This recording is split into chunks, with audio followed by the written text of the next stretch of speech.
నమస్కారం ఘంటారావానికి స్వాగతం. ముందుగా ప్రధాన అంశాలు. నేటి నుంచి పార్లమెంటు వర్షాకాల సమావేశాలు.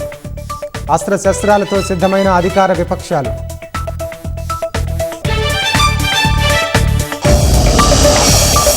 క్యూర్ పరిధిలో 1,00,000 ఇళ్ల నిర్మాణానికి నేడు శ్రీకారం.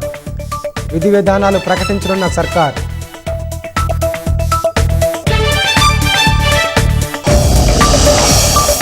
లైంగిక ఆరోపణలను ఖండించిన ట్రైనీ ఐపీఎస్ ఉదయ్ కృష్ణారెడ్డి. తనపై వచ్చిన ఫిర్యాదులు ప్రచారాలు అవాస్తవమంటూ పోస్ట్. రాష్ట్రంలో ఎల్నినో ఎఫెక్ట్తో 462 మండలాల్లో లోటు వర్షపాతం. 24 రోజులే వర్షాలు కురిశాయని వాతావరణ శాఖ వెల్లడి.